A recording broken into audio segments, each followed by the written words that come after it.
so fresh, looking so fresh. When I walk by, breaking their necks. Waiting in line at the team store. Now I'm feeling fly like a condor. Eyes on me when I walk through the door. Man, I wish I bought a couple more. Cause I really love my city. It was worth every penny. If it were at my show, then I know they gon' tip me. Think I might add a couple patches. If you think it's ugly, you capping. Now my whole outfit matching. Never going out of fashion.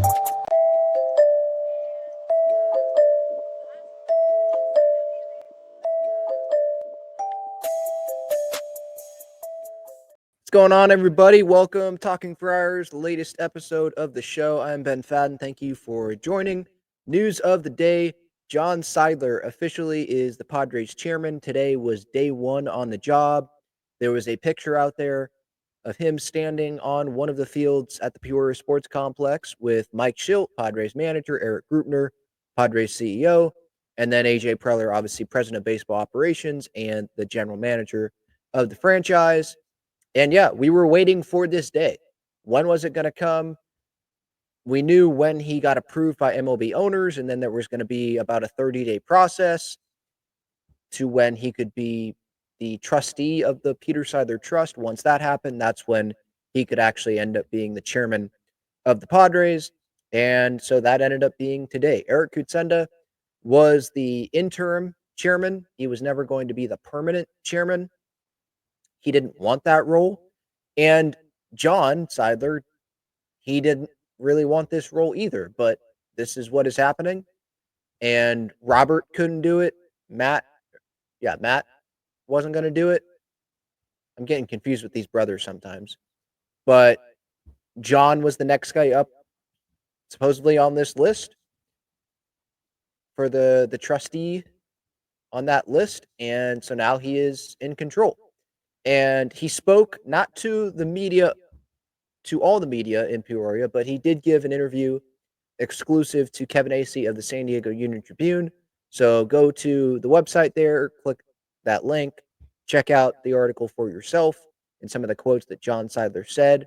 But I did want to go over some of the things that stuck out, some of the info in that article, and just give my thoughts on that. Obviously, if you're watching on YouTube, I appreciate that. And you can give your thoughts as well in the comments. If you're listening on the podcast, you can, give your comments.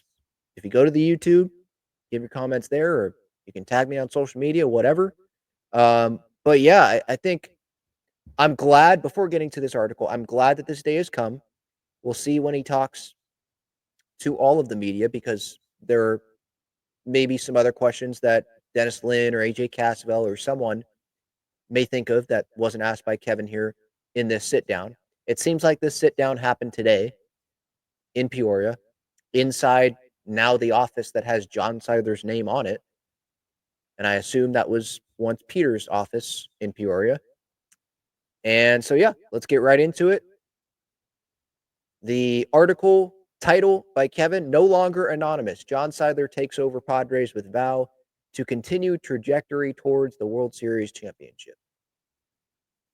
And then there's the picture of Preller, Grupner, John Seidler, and Mike Schilt standing on one of the fields, yapping it up.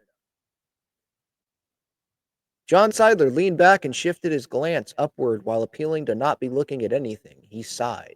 It had just been pointed out to him that it seemed the situation was clear, that the beloved Padres chairman was being replaced by a man who did not ever want to run a baseball team, and under normal circumstances, because he is an intensely private man, would not have taken the job. So in light of that, he was asked to explain his role as the steward of the franchise. So that's how Kevin's article starts. And John had to pause a little bit, I guess, before answering. What was that answer going to be? And he said, this is the first part of the quotes in this article, starts off by him saying, it's true, this isn't a role that I aspired to. Peter, when he was in the role, did an amazing job and was loved by the fans. I mean, I think you could look at every professional sport in every country and probably not find an owner that was loved by the fans the way Peter was. You find a lot of respect. You find people that appreciate, but love is a step beyond that, And Peter had a unique personality and a way of just executing his life, of interacting with people. He was a natural fit for it, and he deserved it. He earned it. In terms of stepping into the role, Eric Kutsenda took the baton from Peter and carried on executing the Padres' plan. And last year was a terrific season for the Padres. We came up 9 wins shy of where we would like to be, but we had the Dodgers on the ropes, and then the baseball gods interjected and the bats went quiet. That right there reminds me of Peter when he talks about the baseball gods. I'm taking the baton from Eric, and everything is going to stay the same. We're going to continue executing the Padres' long term plan. I want what all the fans want. I want to see a World Series championship. I want to have the decision that Peter talked about. Do we have a parade on water, land, or boat? And this is what um, I loved personally, like hearing from the new Padres chairman, or actually not hearing, but reading from him, because we have not heard him actually talk yet. And I do want to hear him talk and see, like, can I sense the passion in his voice? Like, hopefully, Padres fans can sense the passion in my voice when I talk on this show, or when you interact with me in at the ballpark or something, you can hear the passion in my voice, hopefully. And I hope I can hear that from John when he does eventually speak. But he says here, our home in San Diego is downtown, and the key moments in the playoffs, even during the COVID season, where nobody was allowed in the stadium, there were cars driving up and down the streets honking, and it was just crazy. I want to see that on a much bigger scale. So I'm going to keep working with Eric and AJ, and we're going to do our damnedest to put the best team on the field that we can. Playoffs 3 years out of 5 is good. We hope to do even better. And one of these years, we are going to win the World Series. So again, like Peter, kind of trying to speak it into existence. One of these years, he's not saying it exactly like Peter, like the baseball gods will shine on down San Diego or whatever, and we will have a parade, whatever that specific quote was. But mentioning the baseball gods, one day we will have a World Series. One day we are going to win the World Series. And I like that. And we're going to get into more of his background and how he was brought up and all that, because there are Padres fans that don't like all the comments that John made here to Kevin. But personally, what I care about from the chairman of the Padres, are they all in right now? Do they care right now? They can't control, John couldn't control how he grew up and what family he grew up in and how everyone rooted for the Dodgers and didn't just root for the Dodgers, they were a part of the Dodgers. He couldn't control that. So am I supposed to penalize him for that? We'll get into that background right now. Kevin writes, he is very much like his brother. That is evident in a matter of minutes. There are familial facial features for sure, but it is the lilt of his voice, the tilt of his head. It is the thoughtful answers and the occasional fun aside. It is in an almost identical manifestation of what appears to be a genuine desire to be forthcoming while not giving away too much. And that's Kevin who talked to him. This is Kevin who doesn't, he can say it how it is. He can give his thoughts on who he talked to. He doesn't work for the Padres. And so, again, we haven't heard him speak. And so I'm going to take Kevin's word for what it looked like, what he thought, John looked like and how he was expressing himself in this sit down.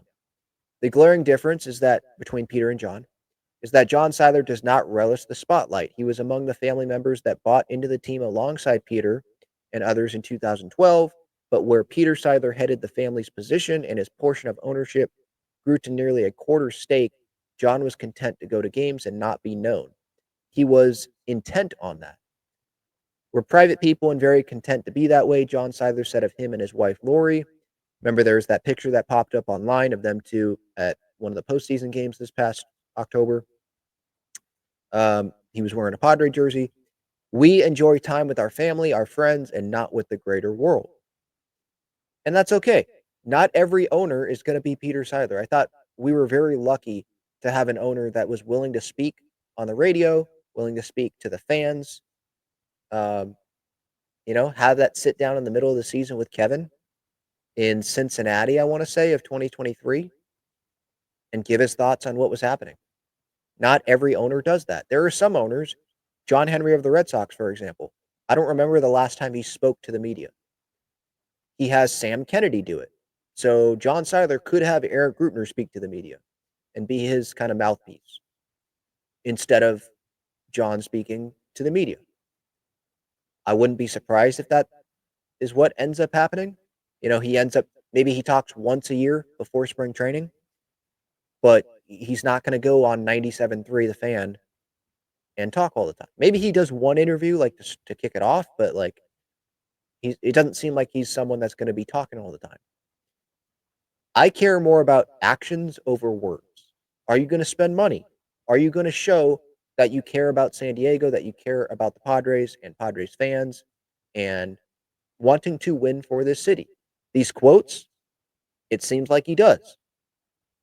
But at the end of the day, these are just words, and the actions are going to speak louder than the words. You have Padres fans filling up that ballpark consistently, bringing you in revenue. I know that there's millions of dollars you have to pay to players, and I don't know, we haven't seen the books. We're not going to, but it seems like a lot of money is being generated from Padres fans buying merch and showing up, and the Padres TV package and all of that, the maxed out ads. It seems like that they have at Petco. So are they putting that back into the team, or are they going to pocket it? With the Pavetta contract, it seems like they're not just pocketing it, and they are putting it back into the team. But we do got to remember that they did lose money in 2023 when they lost that TV deal. Was it 22 or 23, right? They lost the TV deal. They didn't get, they lost out on millions of dollars, and they still are, because it was a Bally TV deal that would have kept going, and they're not getting that money. Not all of it, for sure. I think a portion of it. And then you add that to the fact that, they missed the postseason in 2023. And then you have other teams that you're competing with that have huge TV deals, like the Mets with SNY, with the Dodgers with Sportsnet LA or whatever it's called. So, yeah, the Giants have NBC Sports Bay Area, I think. So it's not a level playing field with that. But, back to my point of actions speak louder than words. We'll see with, the moves that he approves. I'm not going to read the entire article here,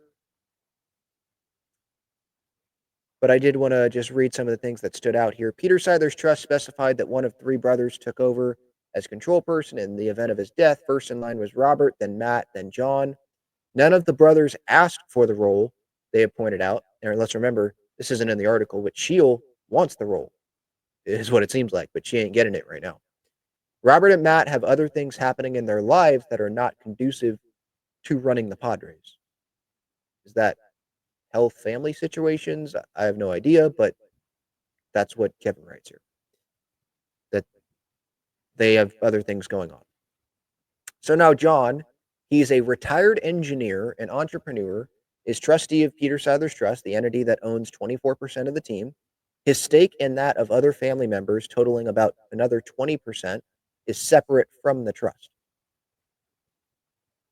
So Seidler Trust, 24%.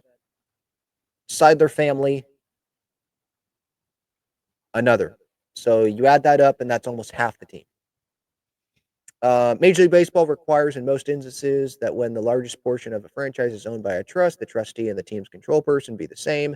So that's why we were waiting for John to officially become the control person, the chairman, because he needed to become the trustee of the trust. He was not the trustee when he was approved by Major League Baseball, but it was with the expectation that he was going to become the trustee of it, and so they approved him. John did have a quote about the lawsuit, but he didn't comment, which why would he? He didn't comment by he didn't go deep into this. It saddens me that there is a lawsuit. It's unfortunate that it has spilled out into the public, that it has taken some focus off what ideally would otherwise be solely on the Padres. The lawyers are working to resolve that through the legal process, and I'm hoping it's resolved quickly and amicably. But other than that, I can't comment, which we knew that's what the response was going to be.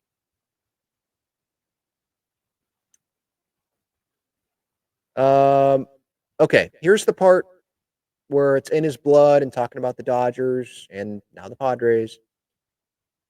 And this is where I think Padres fans weren't super happy. Some Padres fans. I was fine with it. John Seidler's Padres fandom evolved, not unlike many others, but also in a very unique way.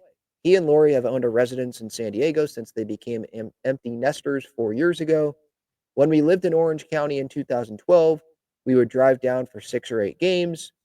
But the traffic on the 5 can be horrible. There was more than one occasion where we got as far as San Clemente, and we're not. It was clear we're not going to get there until the 5th inning, and we said it's time to just turn around. This isn't meant to be today. Last year, they spent more than half their time in San Diego. John Seidler attended 62 games in 2024. Lori attended 60. At his first Padres Dodgers game, here's the part. As a minority owner in 2012, John Seidler was all in on his new team. I was rooting for the Padres, he said. Everything the Padres did that was good, I was cheering for. But there was one thing he could not get into. When the crowd started chanting, "Beat LA," I couldn't quite bring myself to get that out, he said. There was just a little part of me somewhere deep down inside. It's hard to push 50 years worth of experience out the window. Now, later in this same part of this article, he explains, for 50 something years, I was a Dodgers fan. Peter was a Dodgers fan for just as long, minus 1 year, because I'm 15 months older than Peter was.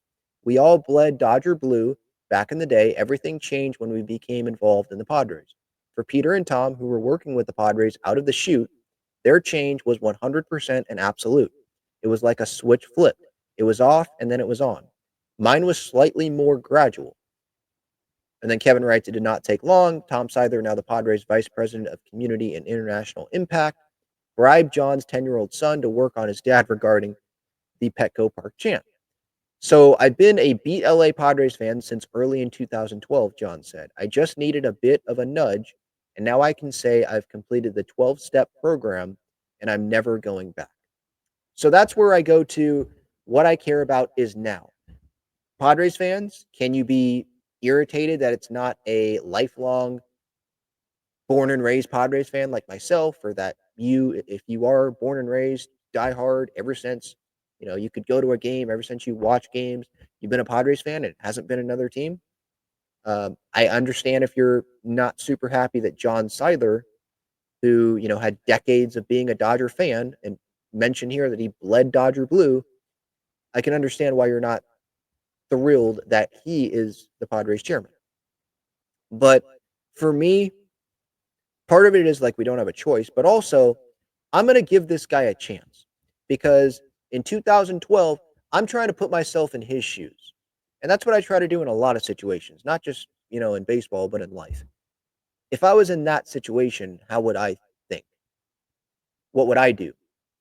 And if I was, maybe not even in his shoes, but make it more relatable to me. If I was a Padres fan for 50 something years and I was John Seidler's age, and then now I'm the chairman of the Dodgers, or I'm in the Dodgers, let's just say I'm in the Dodgers ownership group, minority owner of the Dodgers. One, that would never happen, but I'm trying to put that myself in those shoes. When it's Padres Dodgers, would I immediately be all in, like the biggest fan of the Dodgers? No, I wouldn't. Because for 50 plus years, that's a team that I have hated. Hated with a passion. If I could pick a team to not be the minority owner of, one team, it would be that team. Any other team other than that team, I just hate him. So if this is John Seidler and now he's, Padres chairman or Padres minority owner, back in 2012, I understand him deep down still having that Dodgers fandom. But now it's not 2012. So I think those that are on the side of not liking that quote, could he have not said? I guess he couldn't have said it, but I like the honesty from John Seidler, to be quite honest. We know your background. Don't hide from it. And are you all in on the Padres now? It seems like he is. So I'm going to give him the chance. And, Kevin in this sit down is mentioning how there's the similarities to Peter. And let's remember, Peter Seidler had deep Dodger connections at one point. And then he joined the Padres ownership group. And years later, San Diego loved him. We want a statue at Petco Park of Peter Seidler now.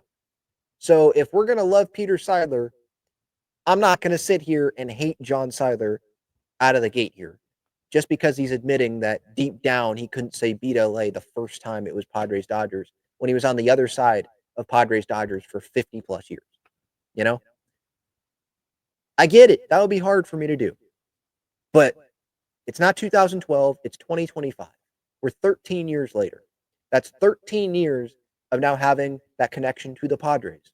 So I think it's pretty easy to believe that he is all in on the Padres now.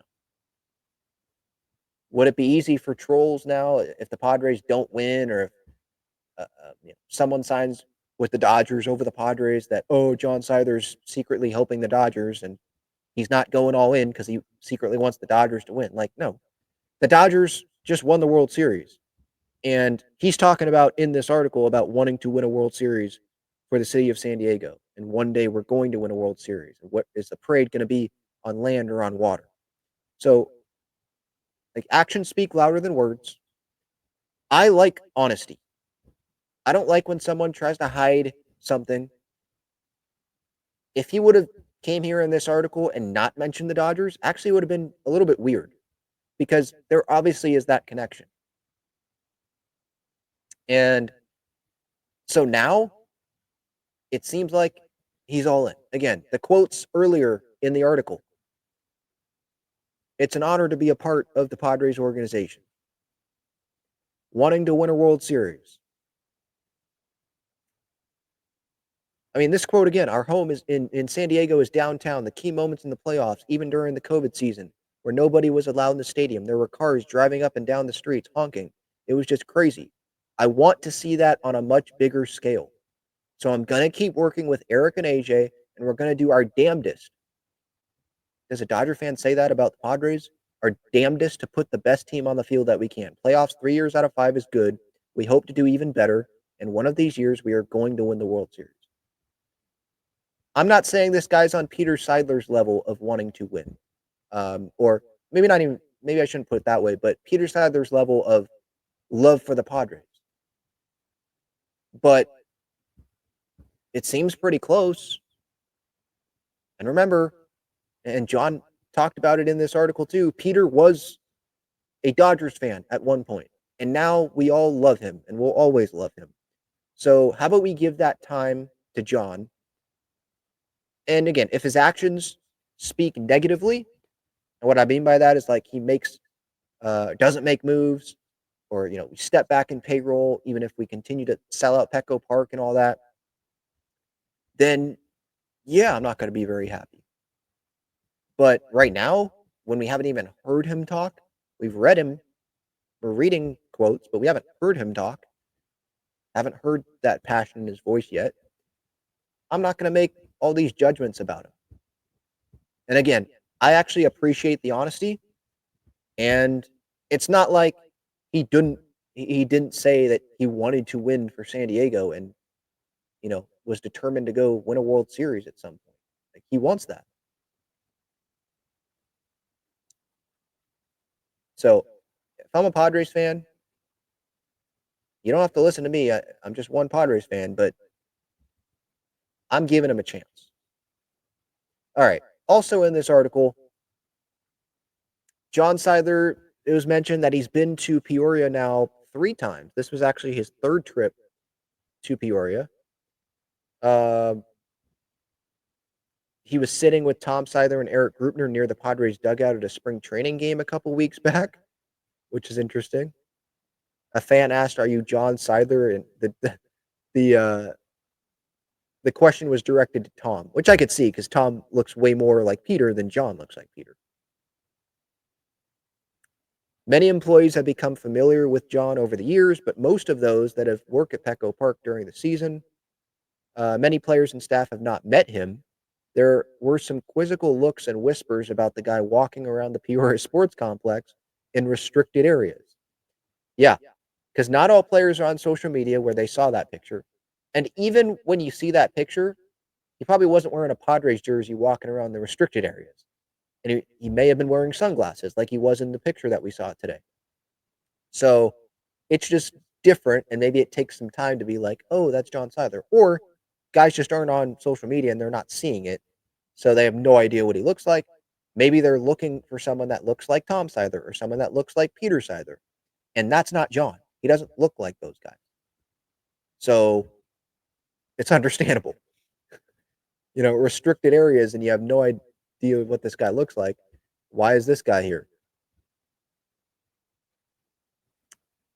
Some more background on him. Graduated from Santa Clara University, engineering degree, Master of Business Administration and Juris Doctor degrees at the same time at Loyola Marymount. As I said earlier, retired as an engineer. Remains CEO of O'Malley Seidler Partners, which handles the assets and financial affairs of the O'Malley and Seidler families. My tertiary career, if you want to call my role with the Padres my third career, starts today and hopefully will go on for a long, long time. Used to use a bunk bed with his brother Peter.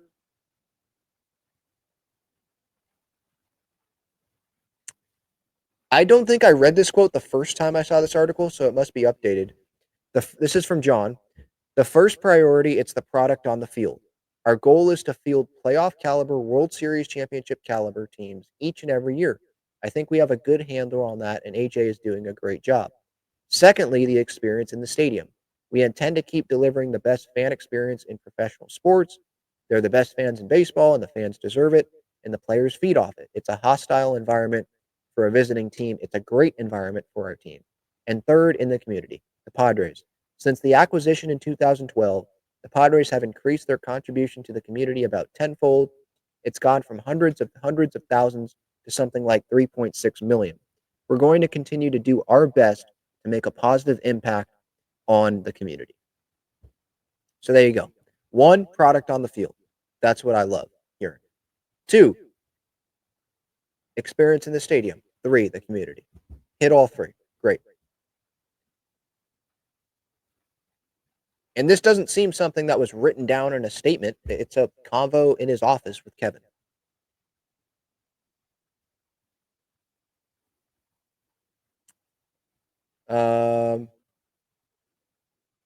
It's a privilege to be able to work with our leadership team. Eric Grubner has been with the Padres 14 years and AJ for 11, and they both do an outstanding job in their respective business and baseball ops departments.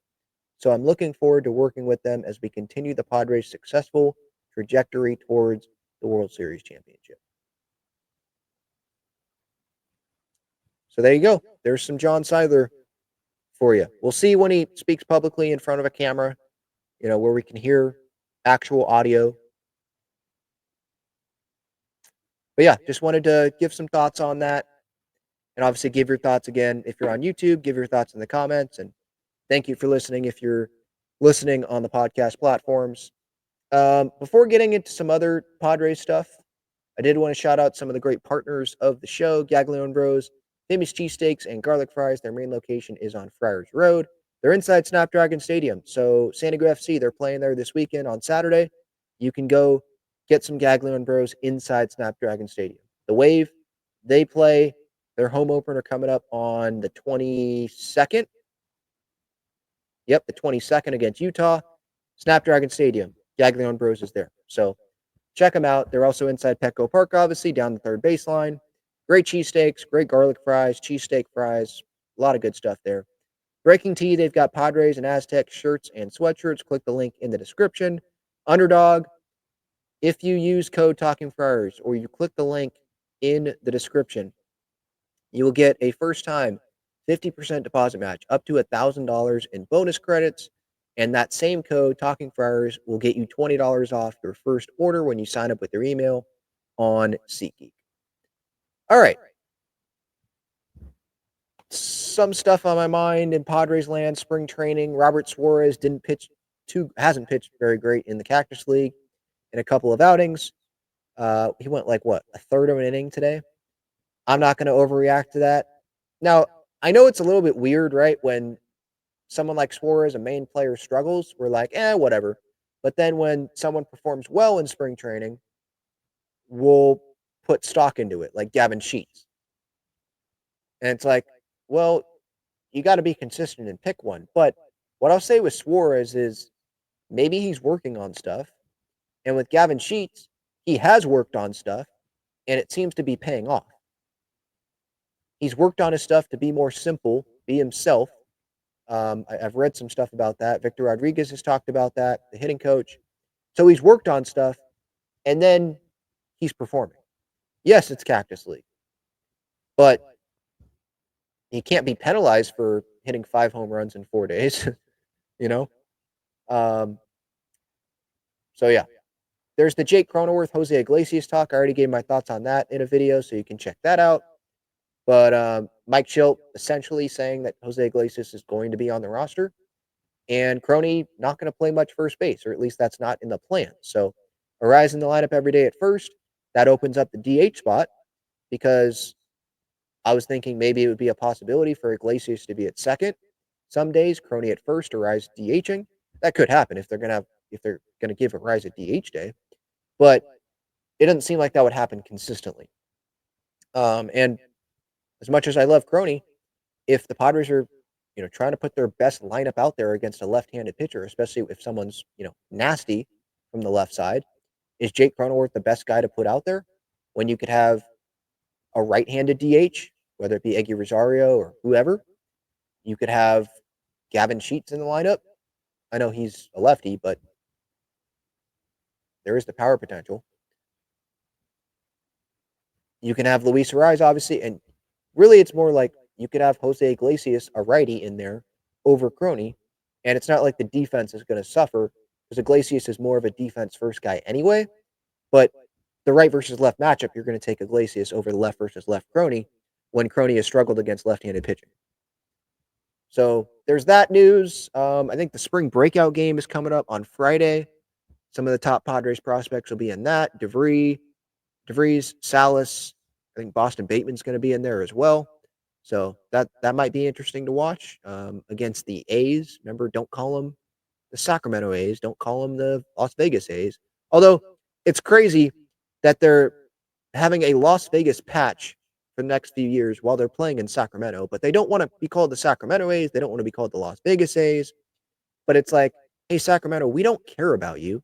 We're putting the Las Vegas patch on our sleeve. In Oakland, we don't care about you because we're spending money once we leave, and we're playing in a minor league ballpark now. So, but it's not an A's podcast, but that organization, not a fan of. I shouldn't say the organization. I like Mark Kotsay and all that, but not a fan of their ownership. Not at all. They can F off, if I'm being honest. Just like Dean Spanos. John Fisher is the Dean Spanos of Major League Baseball. Is there something else that I'm missing? Right now, I did my first roster projection for opening day, and that's already outdated because, like, the next day, Schilt makes the comment about Iglesias, and then Gavin Sheets keeps homering. So right now, I think a big topic of conversation is the bench. And what's that going to be? I think Gavin Sheets would be the DH if Arise is at first and Crony's at second. Iglesias is on the bench, so that's one spot. Tyler Wade's going to make it. That's 2. Maldonado's going to make it, or Campy, but I think it'll be Maldonado. That's 3. So that leaves one more spot for Eggy or for Tirso or for Brandon Lockridge or for someone that I'm not thinking about right now. So that's where we're at. I probably would go with Eggy, but if you want more power potential, Eggy has pop too, but if you want more power potential, there's already versatility with Tyler Wade. Can play infield and outfield if you need it. Gavin Sheets can play left field if you need it. Can play first base. If you just want, the pure outfield, you can go with Tirso. If you want the speed and the defense, you can go with Brandon Lockridge, who Dennis Lynn had his on his. Dennis had Lockridge on his projected opening day roster the other day. So it'll be interesting. There's the 5-starter competition, obviously. Stephen Kolek versus Kyle Hart. I think those are the main two. Waldron should be thrown in there, I guess, but it sure seems like it'll come down to Kolek and Hart if we're basing it off of spring training performances, which maybe we shouldn't, but with the options you have, you probably want depth in El Paso, and you're going to take the guy that's performing to start the year because you want that guy to be performing at the big league level to start off the year and not have question marks, you know, in the first start that someone makes. Vasquez will be in AAA. Brito could be a long man in the bullpen. I guess there's a question: would Kolek, if he doesn't make the rotation, would he be in the bullpen as a long man and not be Brito, or would it be Kyle Hart in the bullpen if Kolek makes it? I think the greater chance of if someone's going to be in the bullpen if they don't make the 5 spot, it would be Kolek because he's coming from being a reliever. I don't think they do it with Kyle Hart. I think they'd put him in El Paso and have him start. But now more than I'm thinking about it, if you're the Padres, it's a long season. You're going to need Kolek or Hart to start some games for you at some point. So wouldn't you want to keep, especially you're building Kolek up, why would you want to build him, not build him down, but take him down with pitch count and usage, because that's what would happen at the big league level in games. Why would you do that when you just built him up? You probably want to keep him built up for a little bit to see if an early season injury happens, and then you can bring him up into the rotation. You have Matt Waldron as depth in El Paso, Randy Vasquez. Now, if something happens in the bullpen and there's more injuries, because we know Hoeing and Reynolds aren't going to be ready to start the year, then maybe you could, bring Kolek up and things can change. But I feel like if you're the Padres, you want to. I know I had Kolek in the bullpen, but more that I think about it, and then Schilt had made that comment about Johnny Burrito. The more that I think about it, it makes sense for the 5-starter to win the job, and then Waldron and whoever doesn't win it to go to El Paso and stay built up. And then who's ever pitching better there, then they probably get brought up if there is an injury. Obviously, wish that there isn't going to be, but it's part of baseball. Is those injuries do happen. So that's what I've got. Talking for Hours, episode 668. Thank you so much for your time. I appreciate it. Have a great night or have a great Thursday if you're listening to this on Thursday. And yeah, thanks so much.